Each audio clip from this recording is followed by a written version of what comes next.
They called it a weapon, a living nightmare bred in laboratories, trained through agony, unleashed through fear. Across the galaxy, entire civilizations fell silent at the mention of its name. Armies collapsed. Worlds surrendered without firing a shot. No one negotiated with these creatures. You didn't reason with them. You didn't save them. You killed them or you died. But this story doesn't begin with a battlefield. It begins with a man who had spent his life stitching wounds instead of opening them. A man who had stood knee-deep in Montana snow, calming frightened horses. A man who had treated alien beasts that could crush steel, yet still trembled when afraid. And on a floating city in space, Nexus Station, he saw something no one else dared to notice. Not rage, not hunger, not a monster. He saw fear. When alarms screamed and power failed, when diplomats ran and soldiers reached for weapons, this man didn't reach for a gun. He reached for understanding. Because while the galaxy believed strength was measured in destruction, one human was about to prove that true power is choosing mercy, even when death is standing right in front of you. And that single choice would shatter an empire. Danny Carter had lived among dangerous creatures his entire life, but none of them had ever looked at him the way this one did. The observation deck of Nexus Station was crowded, far more crowded than usual. Diplomats from a dozen star systems stood shoulder to shoulder, pretending confidence while instinctively keeping their distance from the reinforced containment fields at the center of the deck. Even hardened warriors, species bred for combat, refused to step closer than necessary. Danny stayed near the back. Nexus Station floated like a city-sized jewel in the void, a crossroads of the galaxy where deals were signed, wars avoided, and lies politely disguised as diplomacy. Humanity had only joined the galactic community 50 years ago, barely long enough to earn tolerance, certainly not respect. Humans were still seen as curious newcomers, reckless, emotional, and naive. Danny didn't care. He ran a small xenoveterinary clinic in the station's lower levels. He treated injured pets, malfunctioning bio-creatures, and livestock bred on world with gravity strong enough to crack bone. It paid well. It mattered. And most days it was peaceful. Today was not most days. The warship had arrived that morning, black, angular, and deliberately terrifying. Danny had watched it dock from a viewport, his stomach tightening as its shadow swallowed half the station. Its owners followed shortly after, towering reptilian figures with arms and slit-pupiled yellow eyes that never stopped calculating. But even they weren't what frightened him. It was what they brought with them. Beast weapons. Every species in the galaxy knew the stories. Creatures engineered for conquest. Predators sculpted in laboratories. Stripped of choice, trained with pain, and unleashed like living disasters. Entire planetary defenses had crumbled under their assault. No force had ever beaten them head-on. 3 containment fields shimmered into view. The first held a crusher, a towering mass of muscle and armor, 8 feet tall, fists like wrecking balls. It stood perfectly still, obedient, terrifying in its silence. The second held a stalker, sleek, scaled, low to the ground. Its knife-like teeth were bared as it paced back and forth, eyes tracking every movement in the crowd. And the third, Danny's breath caught. The Ravager was smaller than he expected, but somehow more disturbing. 6 legs, layered armor plates, venom dripping slowly from hooked claws. Its red eyes glowed beneath the containment field, but what made Danny's skin prickle wasn't its size or its weapons. It was the way it pressed itself backward, away from the crowd, the way its body curled inward, the way its eyes flicked from face to face, not hunting, but searching. Fear. Magnificent, aren't they? The voice belonged to the Empire's commander. He stood before the crowd, for arms folded behind his back, his posture radiating effortless dominance. These creatures are the pride of our military, he announced. They have ended rebellions before they began. They are the reason no one challenges us. No one applauded. Danny barely listened. His attention remained locked on the Ravager. He'd seen that posture before, in wolves caught in traps, in abused animals that learned too late that resistance only meant more pain. A soft voice trembled beside him. "I've never seen them before," whispered a young blue-skinned woman, likely a translator. Her hands shook. The stories didn't do them justice. They usually don't. Danny murmured. The commander continued speaking. Accusations, fugitives, political tensions. But his words faded into background noise. Then the lights flickered. Once. Twice. A low hum rippled through the station. Danny's instinct screamed. The deck plunged into darkness. 3 seconds passed, long enough for panic to bloom. Emergency lights snapped on, bathing everything in red. And that's when Danny heard it. The crackle of failing energy. The containment field around the Ravager sparked violently. The creature recoiled, confused, pressing itself against a weakening barrier. Not trying to escape, but trying to understand. "Seal the deck!" the commander barked. Too late. The field collapsed in a flash of blue light. The Ravager stumbled forward into freedom. For one heartbeat, it froze. Screams erupted. Aliens scattered. Someone threw something, metal, glass, fear, and it struck the Ravager's head. The creature screamed, not in rage, in terror. And then it ran, not toward the crowd, away from them. It smashed through a maintenance door and vanished into the lower levels of the station. The commander stood rigid, fury radiating from him. "Find it," he snarled, "and kill it." Danny stared at the shattered doorway, his pulse hammering. He had seen that look before. And for the first time since coming to Nexus Station, Danny Carter knew, with absolute certainty, that killing the Ravager would be a terrible mistake. Fear spread through Nexus Station faster than fire in dry air. Within an hour of the Ravager's escape, entire sectors shut down. Shops sealed their doors with trembling hands. Transit corridors that normally pulsed with life fell eerily silent. Families barricaded themselves inside their quarters, holding children close, whispering prayers in languages older than their worlds. Danny Carter watched the emergency broadcast from his clinic, his jaw clenched. "Remain calm," the station authority repeated, again and again, but their voices betrayed them. They weren't calm. They were terrified. The Ravager had become a ghost in the metal veins of Nexus Station, unseen, unpredictable, unstoppable. And the Empire wanted it dead. Specialized handlers were deployed into the maintenance tunnels below. These weren't ordinary soldiers. They were trained from youth to control beast weapons, armored in reinforced plating, carrying devices designed to inflict unbearable pain directly into the creature's nervous systems. They were confident. They were wrong. The first handler died within 20 minutes. The footage was brief and chaotic. Static-filled visuals of storage corridor, harsh breathing, a shouted command. The pain device activated. Then screaming, not the Ravager's. The handler's body was found later, throat torn open, his weapon still clutched in useless fingers. Danny felt sick. The second handler lasted longer, nearly an hour. He managed to wound the Ravager. Green blood splattered across the corridor walls, but pain only pushed the creature past fear into desperation. The Ravager killed him with a single venomous strike. That's when the language changed. Danny heard words he'd hoped never to hear spoken aloud. Venting. Containment purge. Acceptable casualties. They were discussing sealing entire lower sections of the station and opening them to space. Hundreds would die, not because they were guilty, but because they were convenient. Danny left his clinic without locking the door. The council chamber was chaos. Alien officials shouted over one another, mandibles clicking, voices overlapping in a dozen frequencies. Morgan, Nexus Station's human diplomatic liaison, stood at the center of it all, her face flushed with fury. "There are civilians down there," she snapped. "Workers, families, children. A controlled purge is preferable to chaos," replied a tall insectoid delegate coldly. "You don't even know if a Ravager is attacking civilians." Morgan shot back. "It is a beast weapon," another official hissed.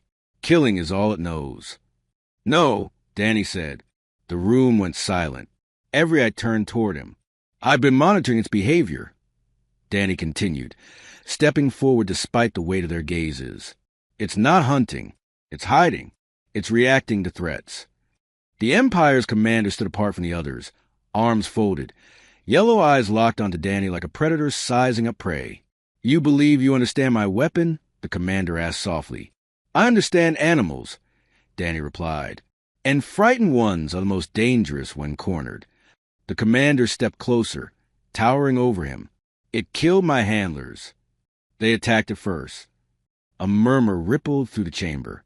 Danny swallowed, forcing himself to continue. When the containment field failed, it didn't charge the crowd. It ran. Every encounter since then has involved someone trying to hurt it. The commander leaned in, his voice dropping to a whisper. What are you suggesting, human? Let me find it. Laughter erupted, harsh, metallic, mocking. Unarmed, the commander sneered. This will be entertaining. Morgan grabbed Danny's arm, her grip tight. You're serious? I am. That thing is engineered to kill.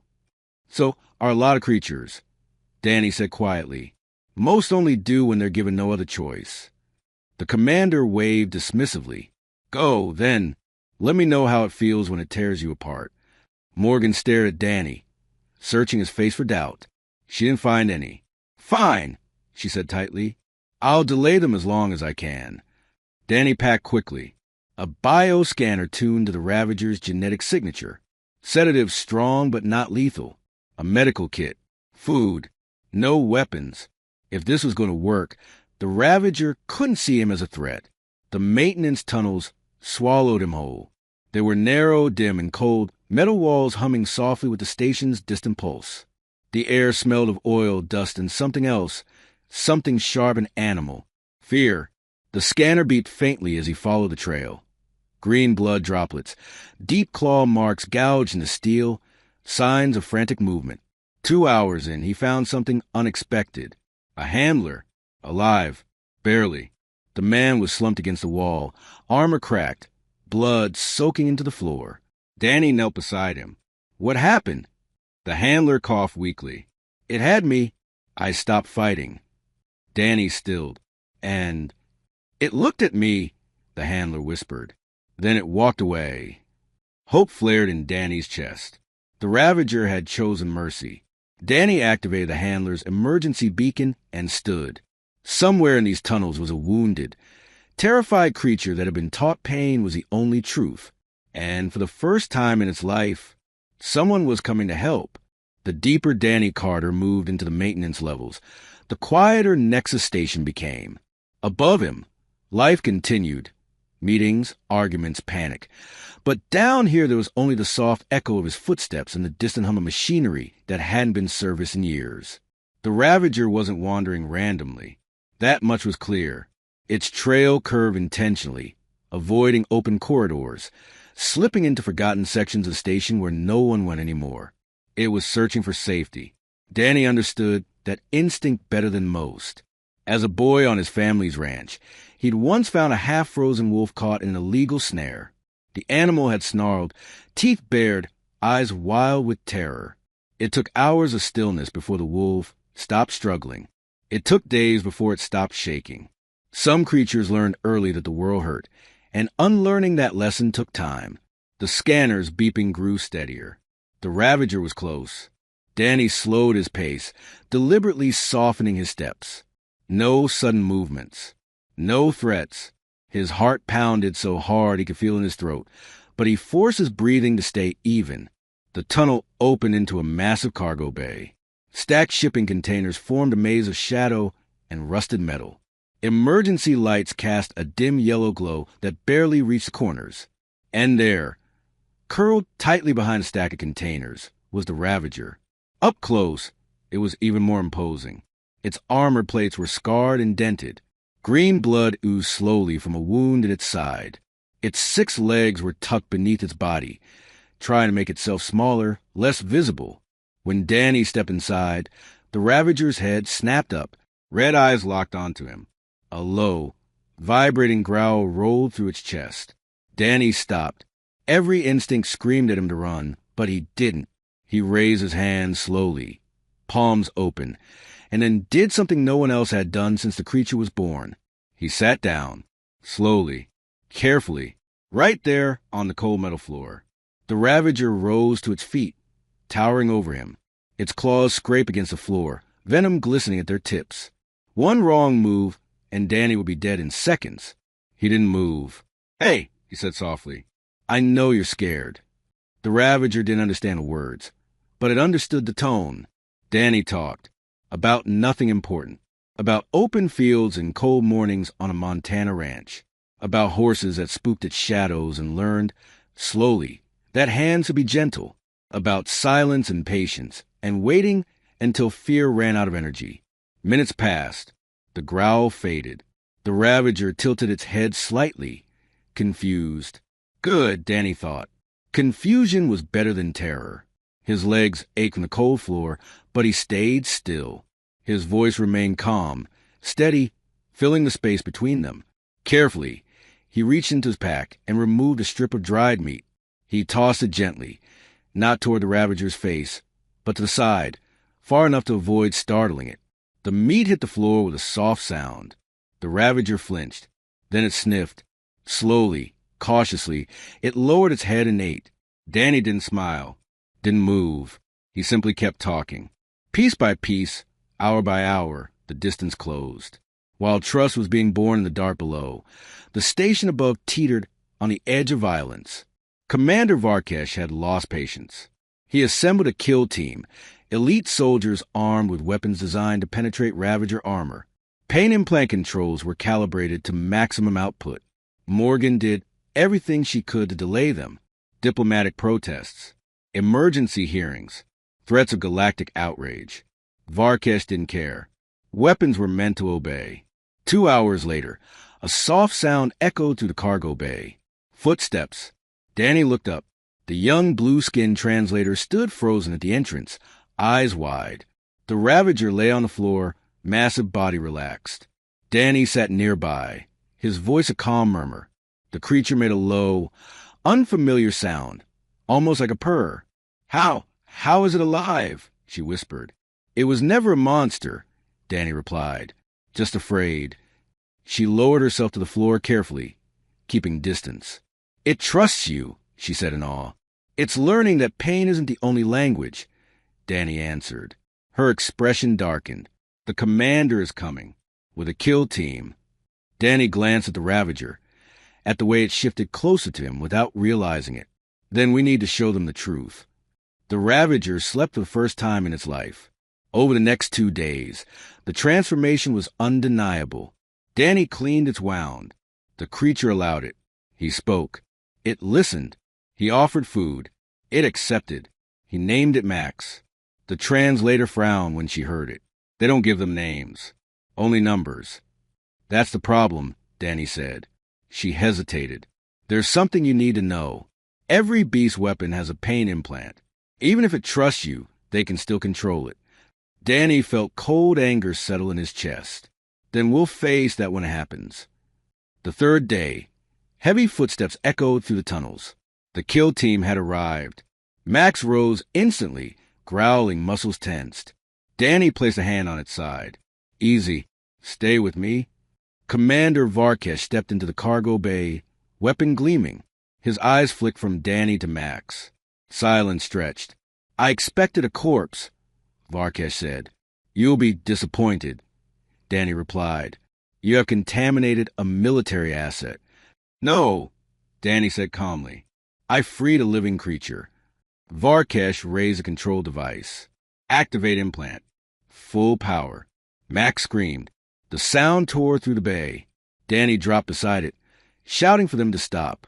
Then, against every law of conditioning, against every certainty of the Empire, Max stood, shaking, bleeding, and stepped in front of Danny, protecting him. The commander stared. Impossible. The scream echoed to the cargo bay long after Max's voice had fallen silent. The pain implant was still active. Green blood trickled from Max's nose and pooled onto the cold metal floor. Its massive frame trembled violently. Every muscle fighting a battle, it had never been allowed to win before. And yet, it did not move away.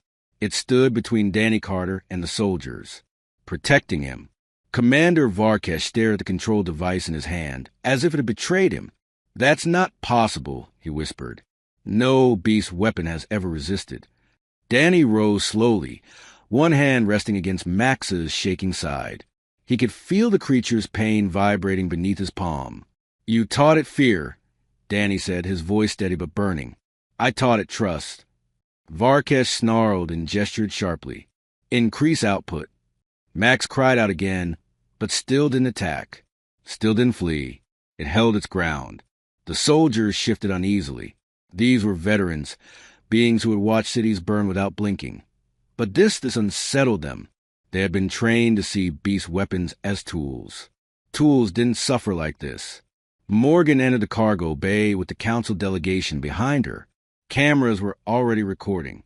Dozens of lenses captured the impossible moment from every angle. "Commander," Morgan said coldly, "the entire galaxy is watching." Varkesh hesitated.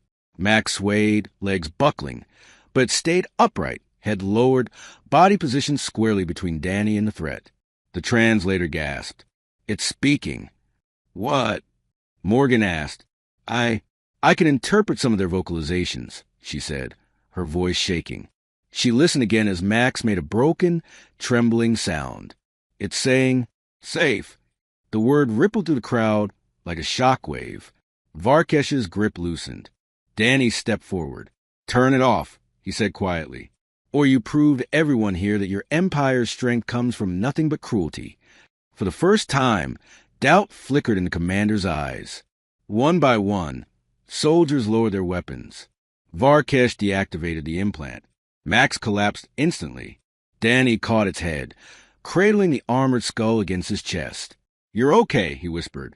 "You did so good."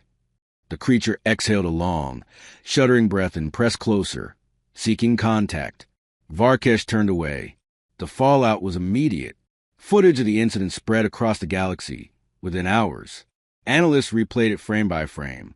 Scientists argued. Military leaders went silent. A beast weapon had disobeyed. Not out of malfunction. Out of choice. Empires built on fear began to crack. Formal investigations were launched. Trade agreements were suspended. Entire systems demanded explanations. The word victim replaced weapon in public discourse. Danny was offered positions he never imagined. Research director, military consultant, advisor to planetary governments. He declined them all. "I'm just a veterinarian," he said. Weeks later, Nexus Station felt lighter. Max walked openly through secure corridors, escorted not by armed guards, but by curious children and cautious officials. The creature no longer flinched at sudden movement. Its red eyes were calm, observant. Danny prepared to leave. A sanctuary world awaited, a place where rescue creatures healed instead of suffered. Morgan stood with him at the docking bay. "You changed everything," she said softly. "No," Danny replied, watching Max sniff at a group of alien children. "Max did." She smiled sadly. "What makes humans like you different?" Danny thought for a moment. "Strength isn't about what you can destroy," he said. "It's about what you choose not to." As the transport lifted off, the galaxy watched. A human and a former monster disappeared into the stars. And for the first time in centuries, fear lost its grip on the universe. The galaxy did not change overnight. Empires rarely collapsed in a single moment. They cracked first, slowly, painfully, like old stone under pressure. And what happened on Nexus Station became that pressure point. Across thousands of worlds, the footage replayed endlessly. A beast weapon, engineered for slaughter, standing over a fragile human, shielding him while its own body convulsed in agony. Analysts froze the frame where Max stepped forward, bleeding, shaking, yet unmoving. Military experts argued that it was impossible. Philosophers argued that it was inevitable. But ordinary people understood immediately. The monster had learned mercy, and that terrified those in power far more than violence ever had. On the transport ship bound for Haven, the sanctuary world, Danny sat beside Max in the observation bay. Stars streaked past the viewport like quiet witnesses. Max lay with its massive head resting on Danny's lap, breathing slow and steady. The pain implant had been disabled, but not yet removed. Danny could still feel the tension beneath the creature's armor, a lifetime of conditioning that wouldn't disappear in days. Healing took time. "You're safe now," Danny murmured, running his hand gently along the armor plates. "No one's going to hurt you again." Max made a soft sound, low, uncertain, but calmer than it had ever been. The translator, Lyra, stood nearby, watching them with quiet wonder. She had chosen to leave Nexus Station as well, resigning from her post to help with the sanctuary program. "I've been studying their language patterns," she said softly. "They're more complex than anyone realized. The handlers never bothered to learn them." Danny smiled faintly. Listening was never part of the plan. Lyra hesitated. "Max still dreams. I can hear it sometimes." "Nightmares." Danny nodded. "So do a lot of survivors." Haven was beautiful. A wide, green world with open skies and gentle gravity. Rolling plains, dense forests, freshwater seas. No warships. No cages. No pain devices humming beneath the surface. As the transport descended, Max pressed closer to Danny, uncertain. "It's okay," Danny whispered. "You like it here." The ramp lowered. Warm air rushed in, carrying the scent of soil and living things. Max froze, overwhelmed. Then, cautiously, it stepped forward. Grass crunched beneath its claws. Max stopped, looked down, then looked back at Danny. The moment broke something inside him. "You've never felt ground before," Danny realized quietly. Max took another step, then another. Soon, it was walking, awkward, careful, amazed. Tears burned Danny's eyes. The sanctuary staff watched from a respectful distance. Scientists, caretakers, xenobiologists, none of them moved until Danny gave a small nod. "This is Max," he said simply. "He's not dangerous. He's healing." They believed him. That alone felt revolutionary. Elsewhere, the Empire unraveled. Investigations exposed decades of abuse. Pain implants. Forced breeding. Conditioning protocols based entirely on terror. Entire generations of beast weapons had lived and died without ever knowing kindness. Systems that had once bowed to fear found courage. Sanctions followed.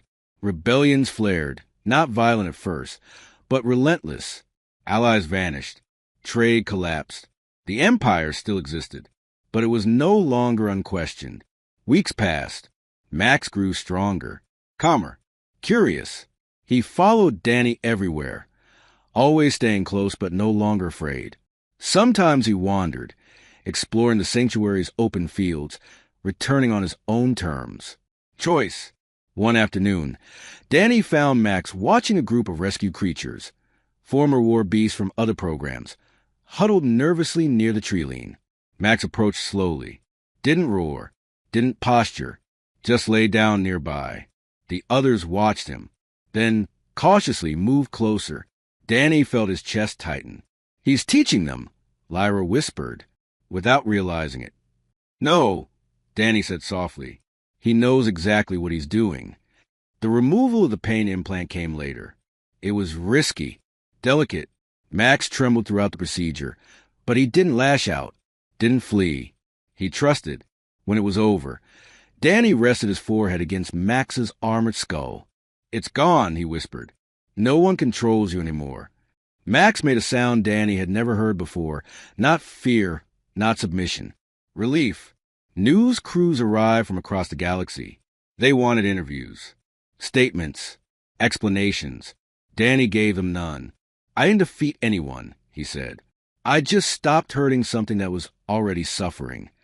That answer unsettled people. Good. One evening, as the twin suns dipped below Haven's horizon, Lyra joined Danny on a hillside. Max lay beside them, watching the sky. "Do you think the galaxy will really change?" she asked. Danny considered the question. "Not because of me," he said, "but because people saw the truth. Once you see something clearly, you can't unsee it." Lyra nodded. "And the others? The beast weapons still out there?" Danny's gaze hardened. "We'll find them," he said, "and when we do, we won't bring chains." Max shifted closer, resting his weight against Danny's side. For the first time in his life, the creature slept under open skies, not as a weapon, not as a monster, but as something alive. Change rarely announced itself with explosions. More often, it arrived quietly, through conversations that could no longer be silenced, through truths that refused to stay buried. What began with one frightened creature on Nexus Station became a reckoning that spread across the stars. The sanctuary on Haven grew. At first, it was just Max. Then came others. Some were smaller, bioengineered scouts abandoned after conflicts ended. Others were enormous, scarred giants once deployed as living siege engines. They arrived frightened, aggressive, broken in ways no medicine could immediately fix. Every one of them carried the same lesson carved into their bones. Obedience meant survival. Resistance meant pain. Danny met each arrival the same way. No weapons, no restraints, no raised voices, only patience, only time, and always choice. Max became the bridge. New arrivals watched him carefully. They saw how he moved freely, how he chose when to approach and when to retreat. They saw how no pain followed hesitation. They learned by observing, just as he had. Lyra worked tirelessly, documenting behavioral shifts, decoding fragments of their shared language. They aren't born violent, she told researchers. They're conditioned. Some scientists resisted the idea. Others embraced it. The evidence became impossible to deny. Entire military doctrines collapsed under the weight of it. On distant worlds, citizens protested programs modeled after the Empire's Beast Weapon Initiative. Legislatures held emergency sessions. Generals were forced to answer questions they had avoided for decades. What gives you the right to create suffering? Some didn't have an answer. Danny avoided the spotlight, but it found him anyway. When summoned before the Interstellar Council, he didn't wear formal attire, just the same worn jacket he'd worn on Nexus Station. You triggered galactic instability. One official accused. Danny nodded. Good. The chamber fell silent. You exposed a system built on fear, he continued calmly. If that causes instability, then the system deserved it. No one argued. Back on Haven, Max changed in subtler ways.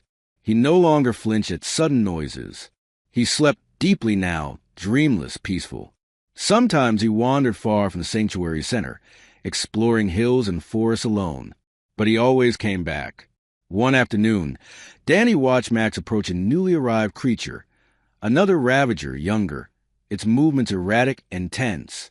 The newcomer snarled, venom dripping. Max stopped. Saturday. Waited. Minutes passed. Then the younger Ravager mirrored him. Danny exhaled slowly. He remembers, Lyra whispered, exactly how it felt. The Empire made one final attempt. A delegation arrived at Haven under diplomatic immunity. They demanded Max's return, citing classified ownership clauses. Danny listened in silence. Then he gestured toward the open plains.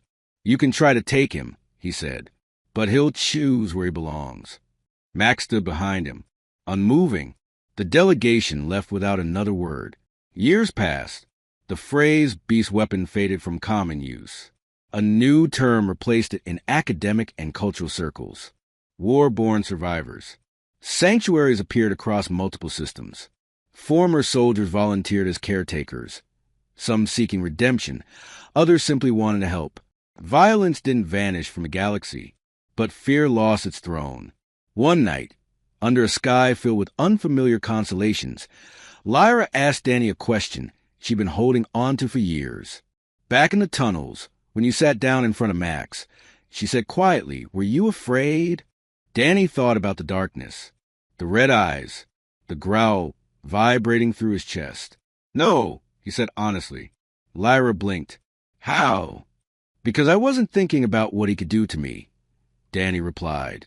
I was thinking about what had already been done to him. She smiled softly. That's the difference, isn't it? Yes, Danny said. That's always the difference. Max approached, nudging Danny gently with his armored head. Danny laughed and leaned into the weight. You ready? He asked. Max made a soft affirmative sound. Together, they walked toward the sanctuary gates where a new transport was landing. Another survivor arriving. Another chance. Far across the galaxy, a historian would one day write, the Empire did not fall to rebellion or war. It fell when the galaxy learned that compassion could break chains no weapon ever could. And at the center of that truth stood a human veterinarian and a creature once designed to destroy worlds. They didn't change the universe with force. They changed it by choosing kindness.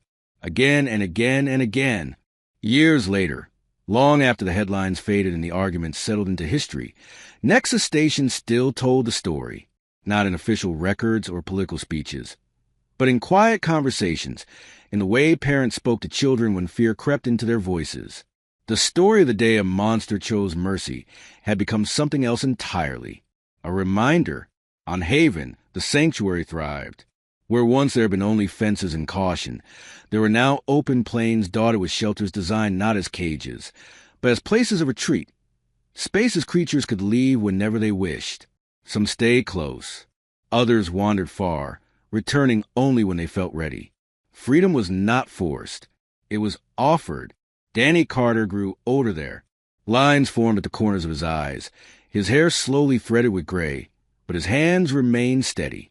He still treated wounds, still spoke softly, still believed that most violence was a language learned, not a truth written into bone. Max never left his side for long. The creature had grown heavier, broader, its armor plates polished smooth by years of sunlight and rain. The scars remained, but they no longer defined him. He moved with confidence now, no longer flinching at unfamiliar sounds or sudden movement. He had learned what safety felt like. One evening, as the sky burned gold and violet, Danny sat on a ridge overlooking the sanctuary. Max lay beside him, watching a group of younger survivors play, awkward, cautious movements giving way to something almost joyful. Lyra joined them, her hair braided with threads from half a dozen cultures she'd encountered over the years. "They're calling it the Carter Principle now," she said, amused. Danny groaned. "I hate that." She smiled. "You can't stop it.